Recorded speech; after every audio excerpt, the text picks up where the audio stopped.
നിങ്ങളുടെ ഇഷ്ട പരമ്പരകൾ എക്സ്ക്ലൂസീവായി സൺ നെക്സ്റ്റ് ആപ്പിലൂടെ തികച്ചും ഫ്രീ ആയി. ഇപ്പോഴേ ആപ്പ് ഡൗൺലോഡ് ചെയ്യൂ.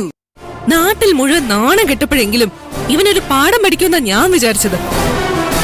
പക്ഷെ ഇപ്പൊ അതിൽ നിന്നൊക്കെ വളർന്ന് മയക്കുമരുന്ന് കടത്തിൽ വരെ എത്തി. ഓ, ഇങ്ങനൊരു ചേട്ടന്റെ കൂടെ നിൽക്കാൻ എന്റെ പട്ടിയെ പോലും കിട്ടില്ല. സഞ്ജു, അവളുടെ ധിക്കാരം കുറെ കൂടുന്നുണ്ട്. അവള് പറഞ്ഞ രീതി തെറ്റായിരിക്കും, പക്ഷെ പറഞ്ഞ കാര്യങ്ങൾ ശരിയല്ലേ? നീ കാരണം കുടുംബത്തിന് ആവശ്യത്തിലധികം ചീത്തപ്പേരുണ്ടായിട്ടുണ്ട്. ഞാൻ മയക്കുമരുന്ന് കേസിൽ കുടുങ്ങി നടന്ന അണക്കട് ഇത് ഞാനായിട്ട് തുടങ്ങി വെച്ച കച്ചവടമാണോ? ഡാഡി വർഷങ്ങളായിട്ട് നടത്തുന്ന പരിപാടിയല്ലേ. ചാച്ചുവിന് ഇതിനെക്കുറിച്ച് നന്നായിട്ട് അറിയാമല്ലോ. പിന്നെ എന്നെ മാത്രം എന്തിനാ കുറ്റം പറയുന്നേ? ശാലിനി പറയുന്നത് ഞാൻ പോട്ടെന്ന് വെക്കും. കാരണം നമ്മുടെ ശരിക്കുള്ള ബിസിനസ്സുകളെ കുറിച്ച് അവക്കൊന്നും അറിയില്ല.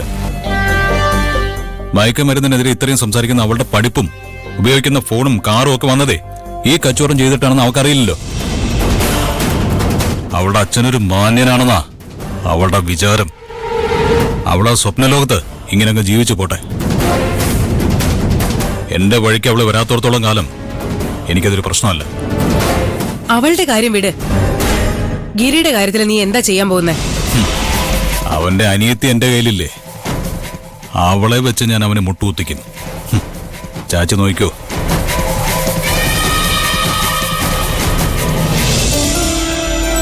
അങ്ങനെ നിന്റെ എൻട്രൻസ് എക്സാം കഴിഞ്ഞല്ലോ, ഇപ്പൊ സമാധാനായില്ലേ? സത്യം, ഇത്രയും ദിവസം പരീക്ഷയുടെ പ്രഷർ എങ്ങനെയാ സഹിച്ചെന്ന് എനിക്കേ അറിയൂ.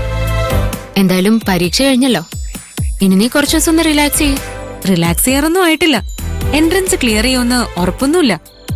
എങ്ങാനും കിട്ടിയില്ലെങ്കിൽ റിപ്പീറ്റ് ചെയ്യാനുള്ള തയ്യാറെടുപ്പ് ഇപ്പോഴേ തുടങ്ങണം. നിനക്ക് എന്തായാലും സീറ്റ് കിട്ടും, അതെനിക്ക് ഉറപ്പാ. പരീക്ഷ എഴുതിയ എല്ലാ കുട്ടികളോടും അവരുടെ രക്ഷിതാക്കൾ ഇങ്ങനെ തന്നെയാ പറയുന്നത്. അത് വിശ്വസിച്ചിരുന്നിട്ട് ഒരു കാര്യമില്ല. എടി, നീ ടെൻഷനൊക്കെ ഒന്ന് മാറ്റിവെക്ക്. 1-2 ആഴ്ചത്തേക്ക് ജോലിയിൽ നിന്ന് ഞാനും ലീവ് എടുക്കാം. എന്നിട്ട് നമുക്ക് ഒരുമിച്ച് എങ്ങോട്ടെങ്കിലും ഒന്ന് യാത്ര പോവാം. ഞാൻ റെഡിയാ. ചേച്ചിയെ വീട്ടിൽ നിന്ന് വിടുവോ? ഗിരിയേട്ട സമ്മതിക്കും. ഇങ്ങനെയുള്ള കാര്യങ്ങൾക്കൊക്കെ ഗിരിയേട്ടൻ വലിയ സപ്പോർട്ടാ. അതിന് ഗിരിയേട്ടനല്ലല്ലോ ആ വീട്ടിലെ പ്രശ്നം, ഭാനുമതി അമ്മയും സ്വപ്നയല്ലേ. എന്റെ കൂടെയാ ചേച്ചി വരുന്നതെന്ന് അറിഞ്ഞാ പിന്നെ ഭാനുമതി അമ്മ ടൂറിന് പോവാൻ സമ്മതിച്ചത് തന്നെ. എനിക്ക് എന്റെ ഭർത്താവിന്റെ സമ്മതം മാത്രം മതി.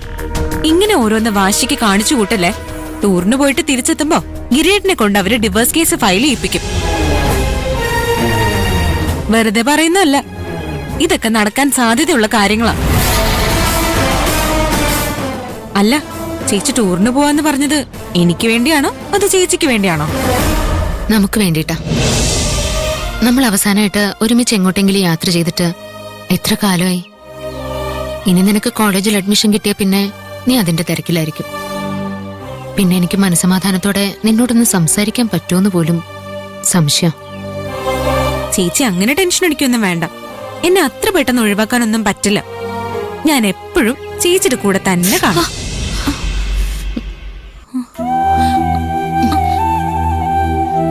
എന്താ ചേച്ചി അവിടെ ഒരു പാട്? അതൊന്നും ഇല്ല മോളെ. ഗിരിയേട്ടൻ ചേച്ചി അടിച്ചോ? എടി, ഗിരിയേട്ടൻ അങ്ങനെയൊന്നും ചെയ്യില്ല എന്ന് എനിക്ക് നന്നായിട്ട് അറിയില്ലേ. പിന്നെ ആരാ? ഭാനുമതിയമ്മയാണോ?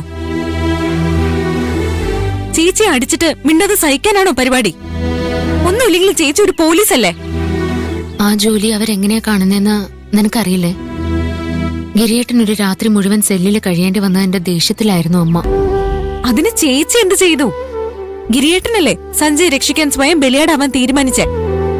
അമ്മയ്ക്ക് അതിനെക്കുറിച്ചൊന്നും അറിയില്ലായിരുന്നു മോളെ. ബാക്കിയുള്ളവര് പറഞ്ഞിട്ടുള്ള വിവരമല്ലേ ഉള്ളൂ.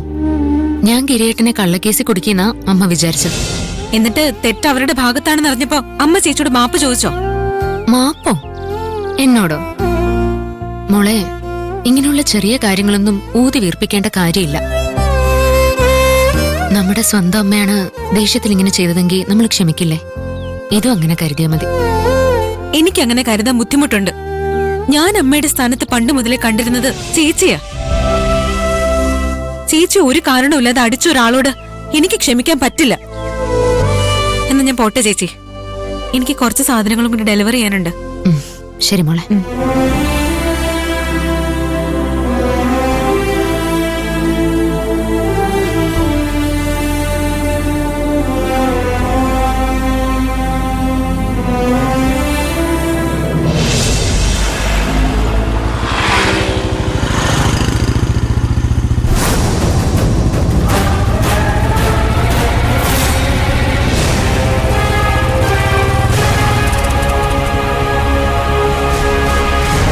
എന്താ മോളെ, നല്ല കലിപ്പിലാണല്ലോ.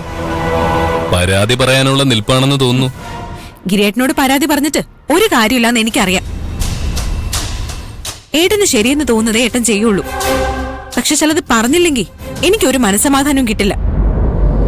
ആ എന്നാ പറ. ഗോപാൽജിയോടുള്ള വിശ്വാസം തെളിയിക്കാനല്ലേ ഗിരിയേട്ടൻ ചെയ്യാത്ത കുറ്റം ഏറ്റെടുത്തത്. ഗിരിയേട്ടന് മുതലാളിയോടുള്ള ഭക്തി കാണിക്കാൻ എന്റെ ചേച്ചിയെ തല്ലി ഒളിക്കണമെന്നുണ്ടോ? അമ്മയ്ക്ക് കാര്യം അറിയാതെ പറ്റിപ്പോയത്. ഞാൻ അതിന് മഞ്ജുവിനോട് ക്ഷമയും ചോദിച്ചു. ക്ഷമ ചോദിച്ചാൽ എല്ലാം ശരിയാവോ? ശരിയാവണം. അല്ലാതെ അതിനെക്കുറിച്ച് തന്നെ ആലോചിച്ച് പരസ്പരം വഴക്കുകൂടി ജീവിതകാലം മുഴുവൻ കളയണം.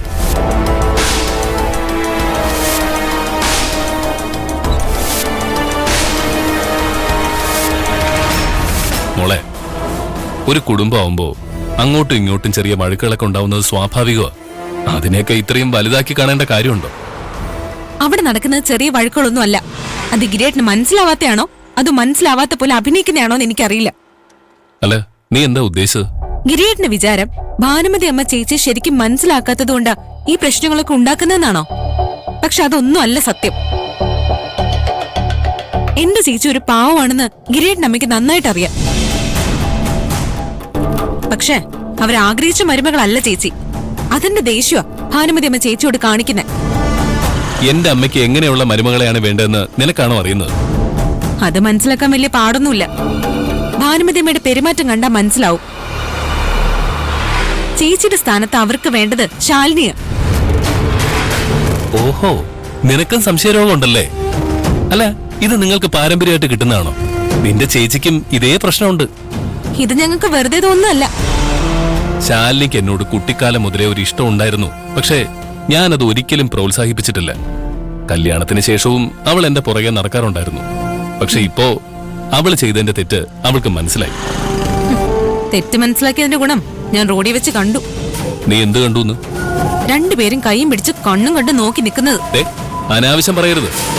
അവള് സംസാരിക്കുന്നതിനിടയില് മഞ്ജുവിനെ എന്നെ ഹോട്ടലിലേക്ക് ക്ഷണിക്കുന്നതിനിടയിൽ കൈ പിടിച്ചെന്നേ ഉള്ളൂ. അതിന് വെറുതെ തെറ്റായ അർത്ഥം കാണേണ്ട കാര്യമൊന്നുമില്ല. ഗിരിയേട്ടന്റെ മനസ്സില് ശാലിനിക്ക് ഒരു അനിയത്തിയുടെ സ്ഥാനം ആയിരിക്കും. പക്ഷെ അവളുടെ മനസ്സിൽ അങ്ങനെയല്ല. ശാലിനി കൂടുതൽ അടുപ്പിക്കുന്നത് അപകടമാ. അവൾ ഒരിക്കലും നന്നാവില്ല. ഗിരിയേട്ടനും ചേച്ചിയും തമ്മിൽ കൂടുതൽ പ്രശ്നം ഉണ്ടാക്കാൻ അവൾ ശ്രമിക്കുകയുള്ളൂ. മോളെ, ഇപ്പൊ മഞ്ജു നിന്റെ ചേച്ചി മാത്രമല്ല, എന്റെ ഭാര്യ കൂടിയാണ്. നീ വിശ്വസിച്ചാലും ഇല്ലെങ്കിലും നിന്നെക്കാൾ കൂടുതൽ അവളുടെ കാര്യത്തിൽ എനിക്ക് കരുതലുണ്ട്. ഭാര്യ ഭർത്താക്കന്മാർ തമ്മിൽ 100 പ്രശ്നങ്ങളുണ്ടാവും. അതില് പുറത്തുനിന്ന് ഒരാൾ ഇടപെടുന്നത് ശരിയല്ല. അതിപ്പോ സ്വന്തം അനിയത്തിയാണെങ്കിൽ പോലും. കലക്കി. ഞാനും 100% യോജിക്കുന്നു. ഇത് തന്നെ സ്വപ്നയോടും പറയാൻ ഗിരിയേട്ടൻ എന്താ പറ്റാത്തെ? അവള് നിങ്ങളുടെ ജീവിതത്തിൽ ഇടപെട്ട് കുത്തിത്തിരിപ്പുണ്ടാക്കുമ്പോ ഗിരിയേട്ടൻ മിണ്ടാൻ നിൽക്കാറല്ലേ പതിവ്? അപ്പൊ ഈ തത്വമൊക്കെ മറന്നു പോവോ? നിന്നോടൊന്നും തർക്കിച്ചിട്ട് ഒരു കാര്യമില്ല. എന്താ ഉത്തരം മുട്ടിപ്പോ ഓടിപ്പോവാണോ?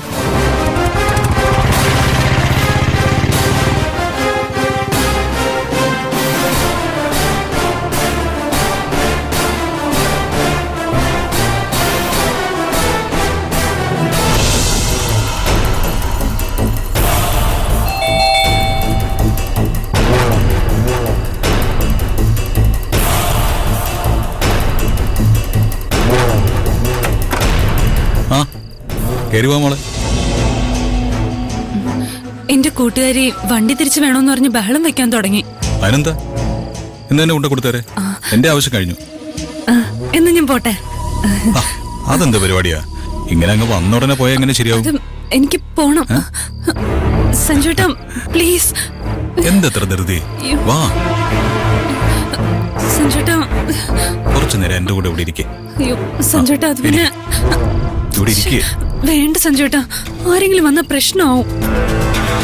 ഇവിടെ നമ്മളെ ശല്യപ്പെടുത്താൻ ആരും വരാൻ പോകുന്നില്ല. ചാച്ചുവും ശാലിനിയും ഇപ്പൊ ഒരു സിനിമയ്ക്ക് കയറിയതേ ഉള്ളൂ. അവര് തിരിച്ചു വരാൻ എങ്ങനെ പോയാലും 2-3 മണിക്കൂർ എടുക്കും. അതുവരെ ഇത് നമ്മുടെ മാത്രം ലോക. ഇവനിത് രണ്ടും കൽപ്പിച്ചാണല്ലോ. എങ്ങനെയാ ഇപ്പൊ ഒന്ന് ഒഴിഞ്ഞു മാറുക? സ്വപ്നെ,